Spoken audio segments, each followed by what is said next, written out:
You are listening to the Teach Middle East podcast, connecting, developing, and empowering educators. Well, hello, everyone, and welcome to the Teach Middle East podcast. My name is Leisa Grace, and this is my first solo episode of the podcast. Now, it's crazy because I have been doing this podcast since 2021, so that's 2021, January. And my first guest was Bill Turner. Shout out to Bill from Search Associates. And we were talking back then about the challenges of, recruiting in COVID.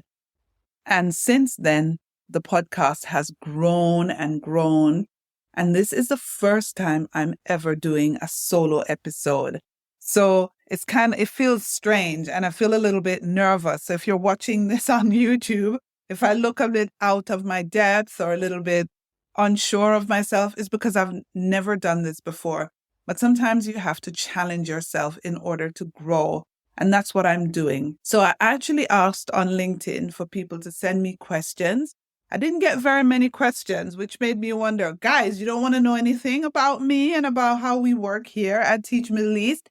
I did get some. I think in total, I got about 8 or 9 questions, but 5 of which was from one person. So I'm going to try and do my best to answer as many of them as much as possible.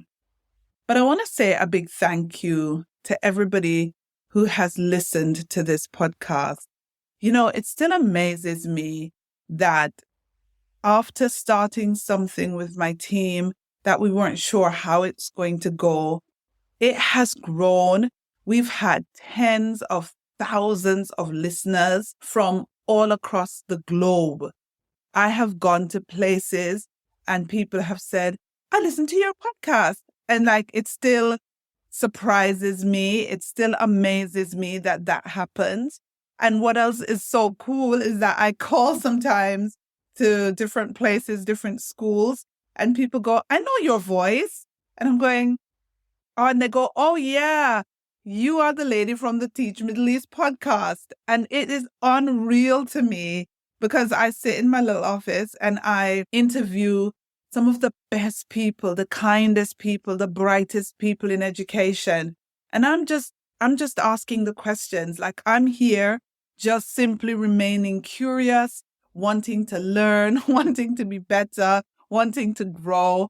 And I get the immense opportunity of asking questions of some of the brightest people that I know. And so when people recognize me for doing that, I get a little bit surprised. And it's not like, the stupid humble brag. I genuinely get surprised because let's face it, guys, it's only me. I'm Leisa. I'm a teacher. In my head, that's what I am. That's what I do. And so it's beautiful. I want to say a special thank you to every guest that's ever been on the podcast since we started in 2021. It's been more than 120 episodes, so it's definitely difficult for me to name them all. So I just want to thank all of them because every one of them brought something special. Every one of them brought something unique.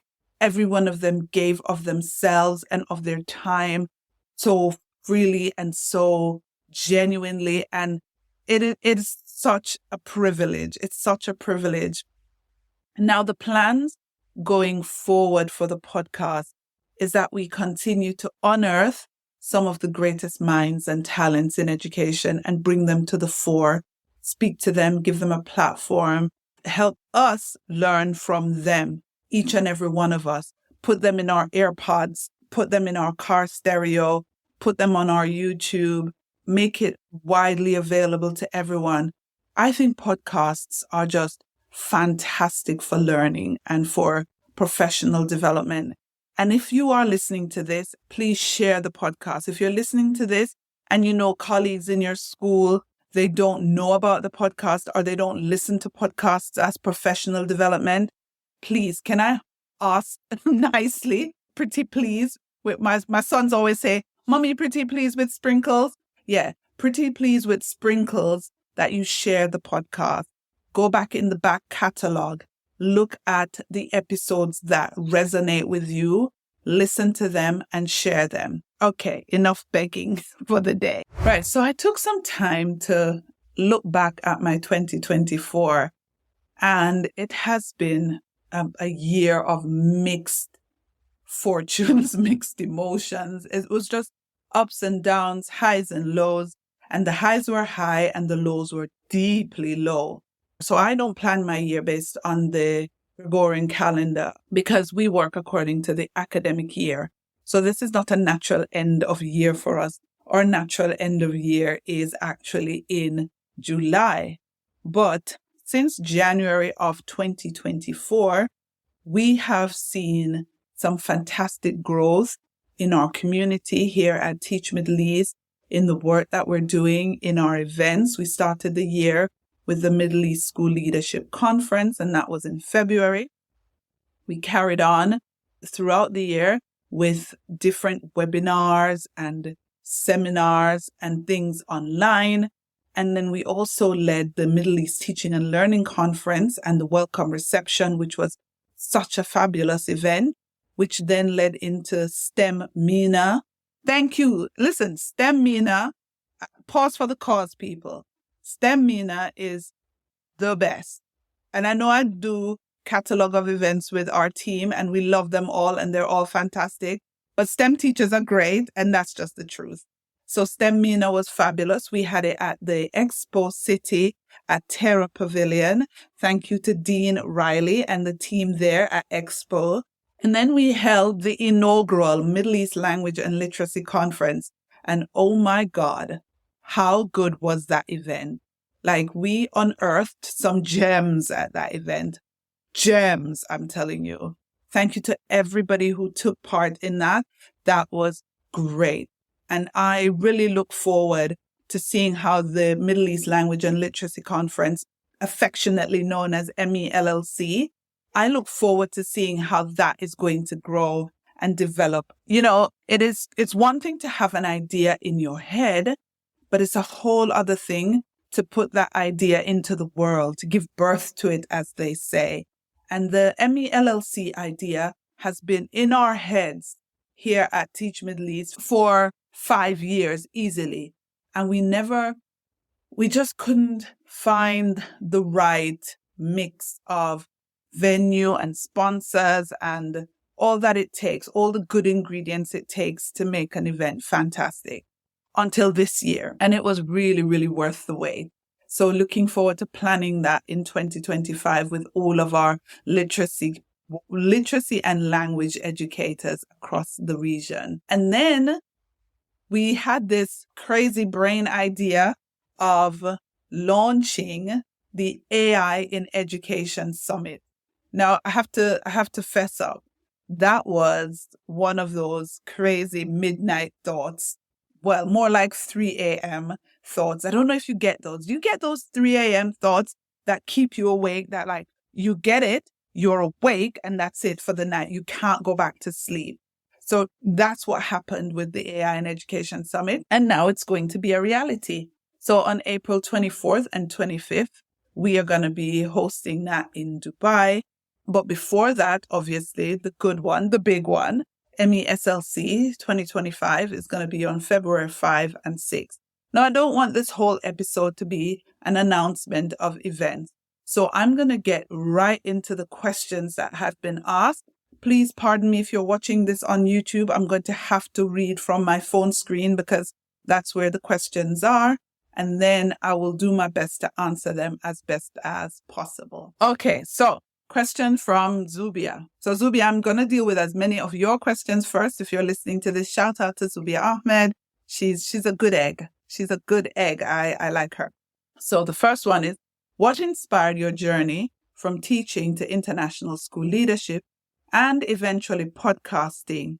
How have these roles shaped your view of international education while in the Middle East? Okay, that's a very grown-up question. Zubia, was that you or AI, girl? Anywho, so what inspired my move from teaching? So I taught for a while. I taught in England. When I came here, I didn't come as a teacher. So I never taught students per se here. Here I taught teachers. What inspired my move from the classroom? I just I just got to the point where I thought I could do something else with my time and my talent. And it isn't that teaching the students was a bad thing, or it's just that I felt like I wanted to do something else. Now, here's my thing. There is I don't know if it's a stigma or if it's just a belief that when you go into teaching and you start teaching students, you should stay there forever. Now, I do not believe that. I believe that we should do our call of duty. You know how the army, you go in and you are in the army for a while and then you can come out of the army and you can do something else. Not that teaching is like being a soldier, although there are times, people, there are times. However, I think you give it your best when you have the best in you. And when you feel that that's decreasing, or you feel like you could do something else, I think you should. I think you shouldn't stay if you are burnt out, if you are tired, because you're not giving your best to the students. And I got to that point where I wasn't giving my best to the students anymore. And so I thought it was good time to find something else to do. Now, I will never leave education. You heard me. I won't leave education. Education might leave me, but I won't leave it. And so I didn't want to go and retrain to do something else. I wanted to stay in education. Luckily for me, I got recruited to come to the Middle East as an advisor with North Anglia Education. So that kind of segued me out of the classroom, but still in education and still working in schools. And I was based in Al Ain and I loved it. And there's a whole long history of how I went back into schools after being an advisor to going back into school leadership and leading as an academic principal for Al Shaheen School. So I did that as well. So it's not as if when you leave the school or the classroom, you have to stay permanently out.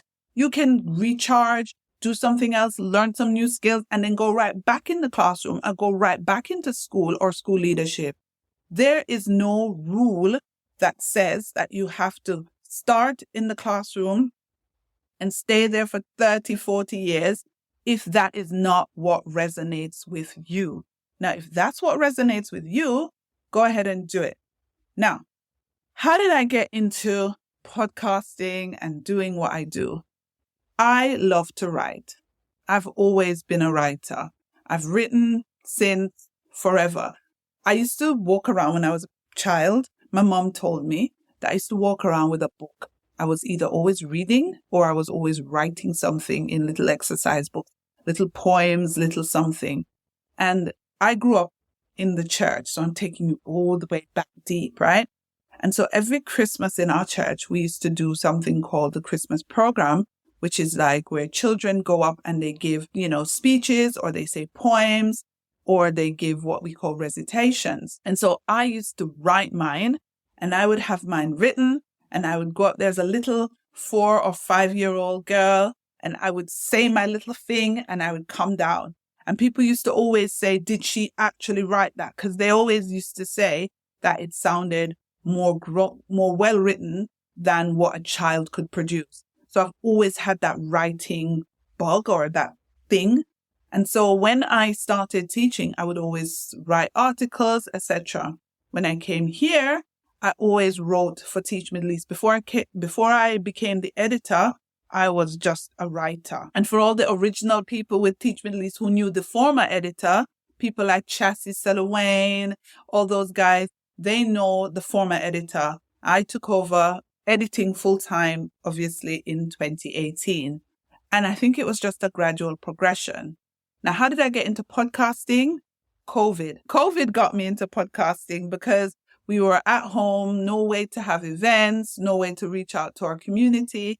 So we started the Teach Middle East podcast. And like I told you at the beginning of the podcast, it has just grown and grown. Okay, guys. So question number 2. What do you think are the biggest opportunities for educators and school leaders right now? And how can they make the most of these to empower their students? Ooh, I told you these were big questions, Zubia.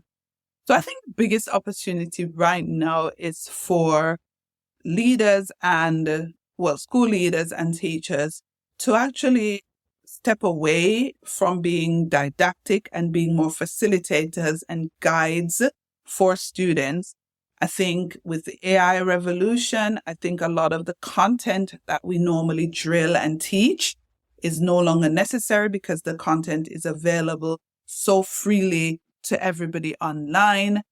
And there are AI tutors and all sorts of things happening. So now it's a time when I think school leaders and teachers can become more of guides and facilitators. And I think also when everybody is rushing towards AI and automation, it's time for teachers and school leaders to teach our students to tap more into their human selves. What makes them better human beings? Teaching them the skills of empathy, creativity, and all of those skills that will help them to become better human beings. So there are loads of opportunities for us to really, we've always talked about how heavy the content is and how carrying that content load as educators is very difficult. Well, now AI has given us the opportunity to really tap into being facilitators, because that information that we normally would have to cram is no longer necessary since students can access that online. I don't know what everybody else thinks, but I'd love some more answers to this question from, more learned folks online. Ooh, I love this question. It says, what's one thing you didn't learn in schools that completely changed how you see the world? That's a good question.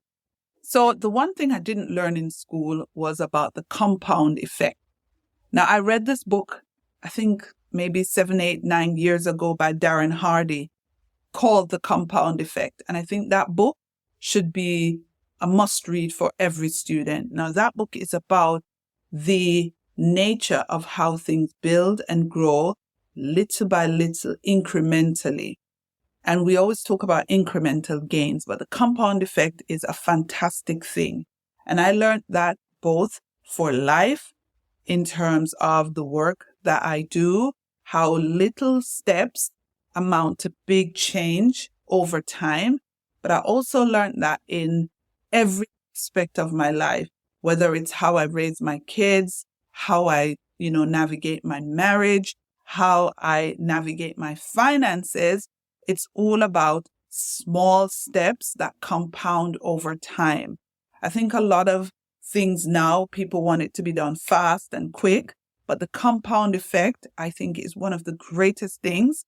It's one of the most effective ways of building a life, making little steps towards your goals every single day. Because eventually when you look behind you, you would have reached so much further with those tiny steps that you take.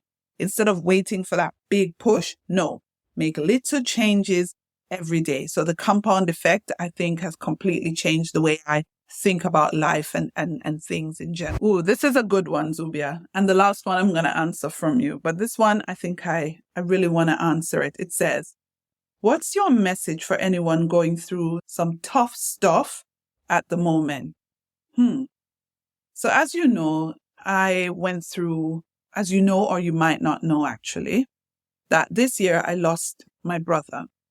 And I spoke about it in my newsletter, but I kind of spoke about it in a way that only if you really read my newsletter line by line would you have seen where I have mentioned it.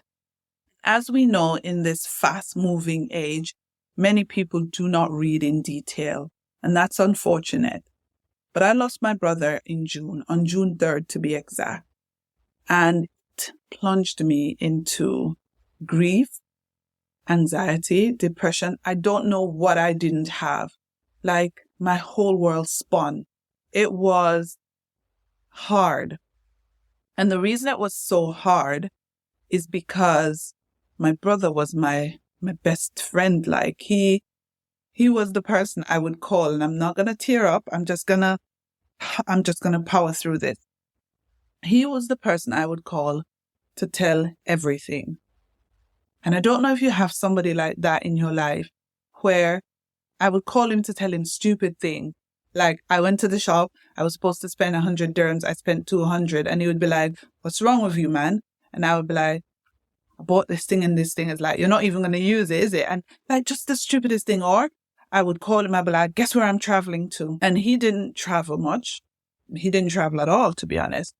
And he would marvel at the places I've seen in the world. And I would educate him, and he would make jokes, and we would have fun, and we would talk about life and my kids and his kids, and we would talk about holidays. He made my holidays fun when I went to see him, and we would just have fun. And he loved my husband, and my husband loved him. I lost all of that in like that. He had a stroke and he was gone. He was gone. And it made me, I don't know, it took the breath out of me. And it also made me realize the fragility of life. And it made me respect life a lot more. And for anyone going through a tough time, I would say go through it with the hope that things will look better on the other side. But also go through it with the eyes of someone searching for the lesson. What should I learn from this? What should I gain? And I know that's hard. And I don't want to come off philosophical. And I don't want to come off fake like, oh, I just went through it and found the lesson. That's rubbish. Like I was just crying. I was a mess. But at a certain point, I started to say, where do I go from here? How do I live now without having him? What's my next move? And those questions, I became more clear on the answers. Now, here's something else. And, I respect everyone's beliefs. I understand that we're not all going to follow the same beliefs. But I'm a Christian, and my prayer life and my walk with God, that's what really helped me. And my family rallied around me, and my sons and my husband and my friends, they never left me. Like my community, even people who on LinkedIn who read my newsletter, texted me. Those things meant everything. So if you're going through a tough time, reach out. Hold the people that you have closest to you dear. Turn to them for help. Don't try to do it alone. Don't try to be a hero. Just take the help. And that's what I would say. All right, so that's it for Zubia's questions. Now I go into some that I got in my inbox. It says, you were recently involved in the Women in Education Leadership Network event. What do you believe are some of the most effective ways in promoting gender equity in the field? Nice question. Right. Now, to promote gender equity really is down to the structures being dismantled. It really is about recognizing talent and kind of, dare I say, dismantling the boys' club. Now, men and women thrive when there's equity. And I know that sounds, all hairy-fairy, but it is true. We all thrive when there's equity. And so for this to happen, then we're going to have to start being intentional. How are we recruiting? How are we shortlisting? Who is making those decisions? Why are certain decisions being made? We have to start questioning these things because there is no other way of changing a system than dismantling it and building it again from the ground up. And that's how I think we will start to get some equity. It is strange, some of the statistics that come out, because it talks about over 80% of the workforce being female. But then once you start going into the leadership realm, as in middle and senior leadership, the number of women at the top starts to really decrease. And so you find that it's less than 40% of those top positions are being held by women. Now that has to be something that sparks some kind of attention, because how is that possible? Are we not getting the right mentorship? Are we not getting the right opportunities as women? And then when we start to talk about equity, we can't do it just on a gender We have to talk about inclusion of all, talking about race, talking about neurodiversity. All of that has to come into play. Can't just be for some and not for all, because the whole system benefits when we include everyone. That's how I think we ought to be able to do it. This is from one of my Roundup readers. She says, you curate the latest news and trends in your newsletter. What emerging trends do you find most promising for the future of education in the Middle East? Oh, there's a lot. I know I'm going to talk about AI, right? Because I am fascinated by it. But AI, yes, I think that it's going to be the biggest disruptor of any disruptions that we have seen. And I don't know how it's going to happen. And I don't, purport to be some kind of AI expert or anything, but I can see it, guys. Like my little spectacles, my little glasses are seeing it. It's coming and it's going to disrupt. And I think Middle East schools are doing great at going ahead of it and trying to see how they can harness it. So I'm hopeful for our region. But I also know that globally, different schools are doing different things. And we have the summit coming up where we're going to bring people together to discuss this. I also think for this region, and especially the UAE, the ambition of the leadership and what they want to do with education, with their different strategies and action plans, makes for really hopeful reading. And I think when you think about what we have here as a strength, we have a really dense population of international schools per capita and the will to change and the ability to do some fascinating things. So I'm really excited about what the future holds for education in this region. I've been here in the Middle East, in the UAE particularly, for the past 14 years. And I'm just watching it grow and develop from strength to strength. And I'm hopeful for as long as I'm allowed to be here. I'm really excited to see where it all goes. Okay, guys. So my final question comes in and it says, balancing. How do you balance the role of being a mother, an educator, an entrepreneur? What advice would you offer to others striving to achieve a similar balance? You ready for some honest talk? Put your earphones in. I am not balancing. I am not balancing, guys. Like, I will not lie to you. I told you I want to be as truthful on my platforms as possible. I'm not balancing. Let me give you an idea. When we have team meetings and stuff, there are times when I work until 2 a.m. So I work in the morning, then I take a break when my kids come home, then I'm with them, then I do dinner, then I do bedtime, might do homework, then bedtime, etc. And then once I have dinner with my husband and he goes off on his work, he is an accountant, so he's quite busy. Once that is done, I'm back in my office from sometimes 9 till midnight, sometimes till 1, sometimes till 2. I'm not really balancing.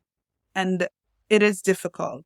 The one thing I have to say, though, is I don't feel burnt out. I don't feel tired. I feel tired, but I don't feel tired to the point of giving up. And the reason is I enjoy every single thing that I'm doing. I really, really love it. It's not easy. I do complain about, I'm tired or I'm this or I'm that, but I enjoy it so much. But there are things that I've put in place and guardrails that I have put in place. First of all, I make sure I work out 5 days a week. I know the muscles don't show it, but they're there. I do try to eat well. So I eat very balanced. I eat very nutritious food. I'm very particular with what I eat. And I do try to get some rest. Yes, I know I stay up late, but I might start my mornings a little bit later if that's the case. And I try to get 6 to 8 hours of sleep every day.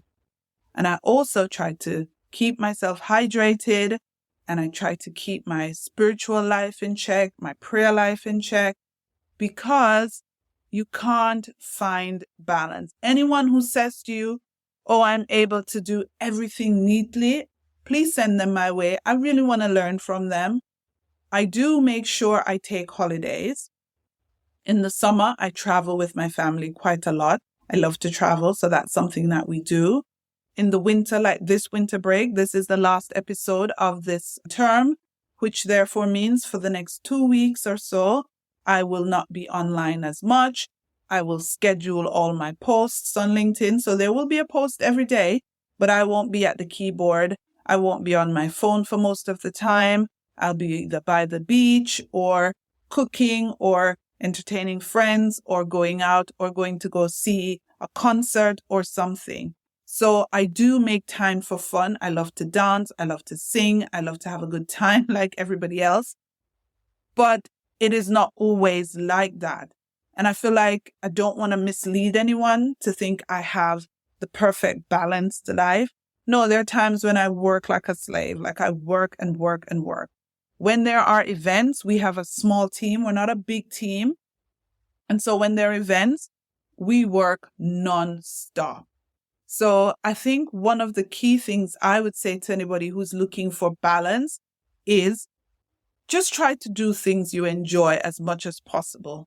There is the only balance I would say there is that you have to create is a balance between what you enjoy and what makes you money so that you can pay your bills. If you can find that nice equilibrium with doing what you enjoy and also being able to take care of your financial obligation, then that's a sweet spot. And that doesn't mean entrepreneurship. It could mean your career. It could mean your job. So again, I appeal to anyone who's got that balance right. Holla at your girl. She wants to know how you did it. Well, guys, that's the end of this episode of the podcast. How did I do for my first solo episode? Give me some encouragement. Should I do more solo episodes? Do you have more questions for me that you would like me to answer? Please leave a comment wherever you listen to this podcast. I look forward to working with you in 2025. I'm looking forward to a great year. Have a fantastic winter break. God bless. Thank you. Thank you for listening to the Teach Middle East podcast. Visit our website, teachmiddleeast.com, and follow us on social media. The links are in the show notes.